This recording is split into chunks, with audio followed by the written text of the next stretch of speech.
On a minute, Dale. You're breaking up a little bit, but let me just explain to you what my problem would be.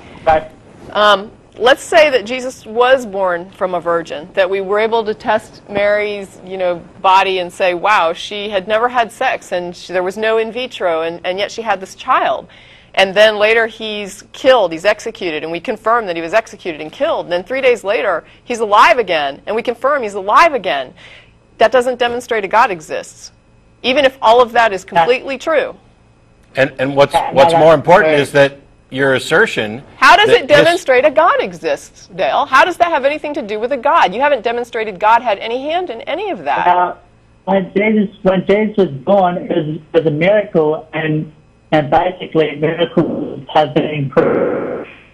If Jesus was born in a way that was like no one could explain it, you still have to demonstrate, if you think a God caused it, you have to show a God exists and that a God did cause it. And you haven't done it by simply showing the miracle.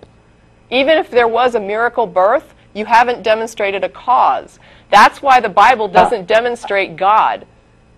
No matter what's in it, if you could show me every prophecy in it and demonstrate that it's an amazing, provable prophecy, that it really is real prophecy and it qualifies and it was predicted in a way that's just, we can't even explain it. And what that means, guess what, is we can't explain it. You have to demonstrate a God did it. The claim that God did it is not evidence God did it. The Bible says that. I go by the Bible. The Bible says that. I know you do. I know you do, and you believe the claims in the Bible, but my point is, even if everything in the Bible happened, you have not demonstrated the cause is an existent God. Well, how can you believe science is real by just looking into what they've claimed have been throughout history of like what they've told about diseases? That's a red herring there, Dale, because we're not talking about science. We're talking about belief in God and rejection of belief in God, and you are saying that you want to use the Bible and you feel it's unfair that somebody asks you to throw out the Bible when you're trying to prove God. And I'm trying to explain to you it saves everybody a lot of time by simply telling you don't bother using the Bible because it doesn't demonstrate a God exists. And I'm asking if you can understand why. I've seen Jesus Christ in visions and dreams, and I know that he is real just by basically seeing in dreams and visions. Okay, well, wait a second. I can sit here and say, I can sit here today and say I'm going to call out to my mother to come visit me in a dream. And if I dream about her tonight, you're saying that means that my mother caused the dream about her and not that I was thinking about having a dream about her? No, you said that you're going to call out to your mum, didn't you?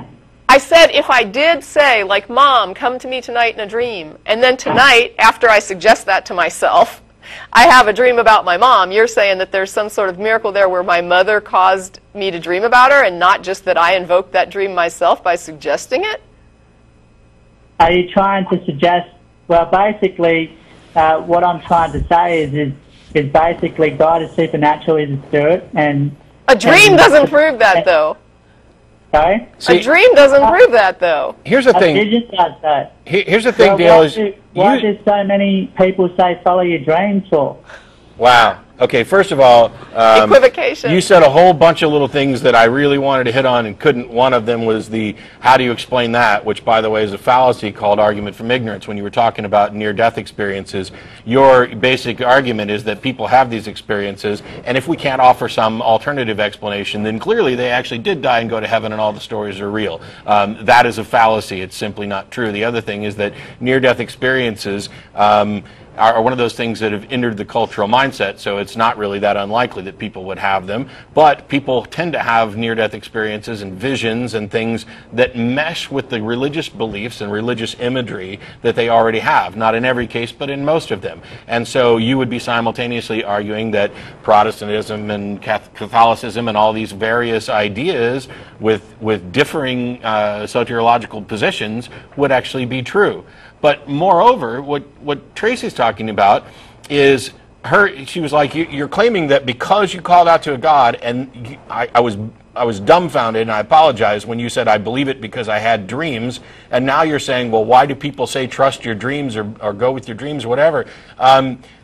Platitudes and wishful thinking does not truth make. We're going to talk again another time. No, I'm actually...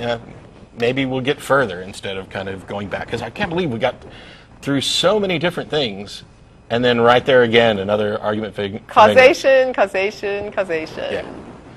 Well, how do you explain all those missing planes? I don't know. Have you explained it? And I just didn't By the get way, that. the Bermuda Triangle isn't an explanation. No, it's not.